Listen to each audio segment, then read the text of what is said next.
Hello YouTube and welcome back to Let's Play Dungeon Defenders. I forgot what it was called. In this episode, I'm starting over as an apprentice because I have started a Let's Play of Dungeon Defenders as a squire. I mean not squire, an apprentice. But the quality of the video wasn't that great because I was using a different software to record it. So in this series, I guess, new season I suppose, I'm going to be using the Apprentice, obviously, and I'm going to hopefully be recording it with a better quality. Also, I should actually finish this guy, rather than on the last one when I kind of cut off on one of the episodes, but anyways, let's get started. Alright, so here, the Apprentice, his first tower is the Magic Missile Tower, and it just shoots a simple little energy ball beam blast thing that you shall see, a little magic missile, if you will. Obviously this is the first stage, medium difficulty, because honestly I think easy is actually a bit harder because you don't get as much experience, so you don't level up as fast and you're not able to use your better weapons early enough. So the magic missile tower, early on, it's not really that good, obviously, because it doesn't shoot very fast and it doesn't do that much damage, but over time when you upgrade the stats and everything, then it does get to be pretty good. Obviously it does the least damage out of all of the towers that the mage has, or at least all of the attacking towers, because it does have a blockade. But the magic missile tower does, or it doesn't cost as much as the others. And here, something I kind of mentioned in my first Let's Play, because I had 32 mana, if I were to open up the chest, then it would bring out 40 mana, but I don't need 40 mana, I only needed 8, and dang it now, I didn't space them out enough, so I can't fit one right in the middle. So I'm just going to put it back, try to get as close as I can, because I'm trying to get the defenses fairly close to each other. This is just a bit of equipment, but I don't need it. So I'm dropping my mana before I'm picking up some new mana, because I don't want to reach my cap, or my mana cap, and then not have any more room to fit in any mana and run out or waste it or anything.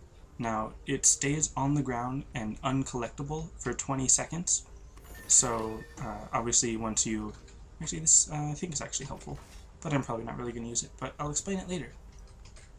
When the mana is on the ground, it is uncollectible, so that you don't just drop it and then pick it back up again real quick. But obviously you might have accidentally dropped it, so it does give you that 20-second delay so that you are able to pick it up again. And this magic missile tower I was able to place in the middle, and I probably should have saved that 32 mana, but I don't really need it because it is the first level, so it is pretty easy. And something I guess I should point out is that I'm putting all my towers here on the stairs, because there's 3 doors. 2 of them will, two of them will have enemies that come this way through these stairs, and the other 2 will go that through that staircase. Now, just in case you're not familiar with this game, the enemies that are coming out of those doors are trying to get to that crystal up there, and then they'll try attacking it and hopefully not destroy it, but obviously that is their goal.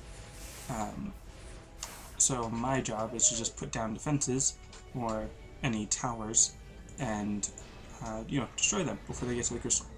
So what you want to do as far as tower placement is to place it in their way so that they'll have to stop and attack your tower before they can get to the crystal. Because if you put it well, there's not really a good example of that situation here, but if you put it in a place where the towers can attack your enemies, but the enemies can't attack your towers, then it'll do some damage to them as they pass by, but they will just pass by. So it's not that effective. Now, because I've already played this game before, and I have knowledge of where the enemies come from, I do know that there will be enemies coming up from this side. So I'm going to place a few defenses here, just to defend against them before they actually get here, because I'm not sure I'll have enough mana to build a good enough defense once they're announced that they'll be coming through that way. Now there's only 2 enemies that will come out, technically 3. 1 enemy this next wave, and then 2 on the wave after that. But it's the same on each side, so I'm just using the treasure chests of mana on the right side to give me defenses for the right side, and then the treasure chest on the left side to help on the left side and all that. Now, let's see. I just need 2 magic missile turrets here, because there's not really any enemies coming that way right now. So I'm just putting them there to, because I don't think 2 magic missile towers is enough. I haven't actually tested it. But now that that's settled in, then that's really all I need to do this round. I can repair this defense, but it really isn't that hurt, and it would cost 5 mana, which really isn't that much. So you can if you want to, but it's not really necessary, because it's unlikely that it'll actually take enough damage to be destroyed. And unless you've already played the game and you have a lot of mana stocked up, then you kind of want to save as much mana as you can, because it is pretty helpful in upgrading your equipment, which I'll show off some other time, or if you've seen my other Let's Plays, then you'll know, or if you're familiar with the game, then you should already know. But just wait. 5 magic missile towers should be good enough to defeat all of these waves of enemies, and because this is the first wave, or first level, and you're probably not very high level, the enemies are fairly weak, and even if you don't have any stats in your defenses, in your towers, then your initial stats should be good enough. The game is made pretty easy, especially on this first level, because they're expecting you to be pretty low level, so they can't make you need higher defenses. I don't know what I'm saying. Anyways, 5 turrets should be fine on that side, and now that I'm thinking about it, 2 should be good on that side as well, but I'm still just going to go over there. And something that you might have noticed is that it looks like all of my defenses took some damage, but in fact they actually got some extra max HP, but because when I upgraded my HP stat for the defenses, it didn't increase their current HP. The gap that's created between their current and their max HP makes it look like they took some damage, but they're really okay. They didn't lose any HP. So, again, even though they do look hurt and they're not at their max HP, and there is still another treasure chest that you can get some mana from, I'm not really going to worry about that, because as you will notice, these defenses are good. They're fine. Although now that I'm looking at it more, it does kind of bother me that they do have what appears to be damage, I guess. You could call it damage. They have some health missing. Just to kind of show it off a little bit more, I guess, I will repair them.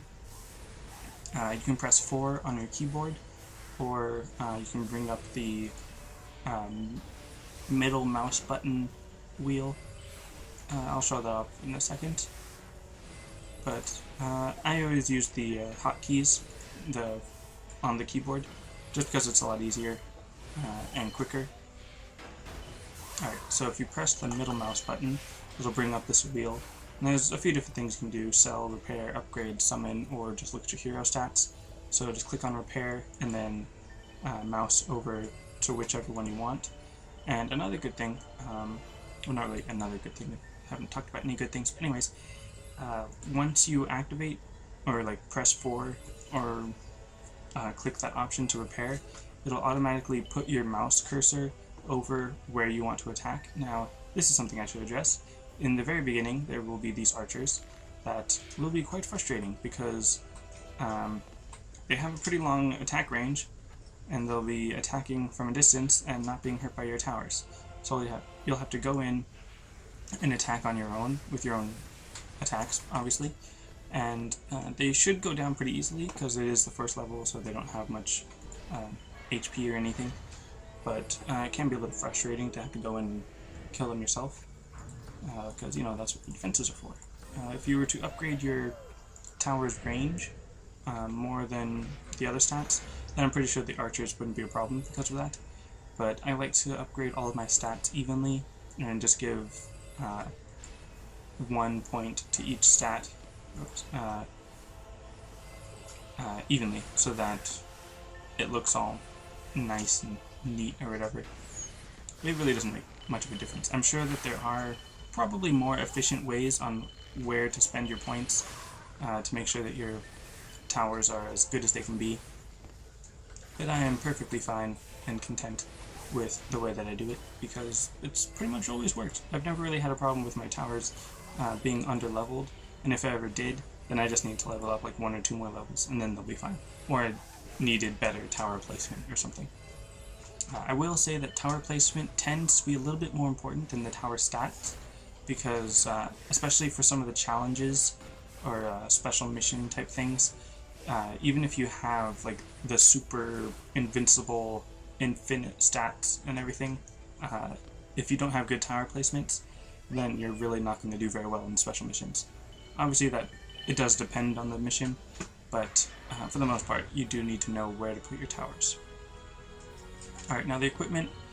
I never really care too much for equipment, so I'm sure in-game there's some... Oops, I didn't mean to do that one twice. Oh well. I'm sure there's some kind of mini tutorial or something about the equipment and how they all work. And I'll discuss them later when it becomes more important. But for now, that's it for this episode, so thanks for watching, and I'll see you next time.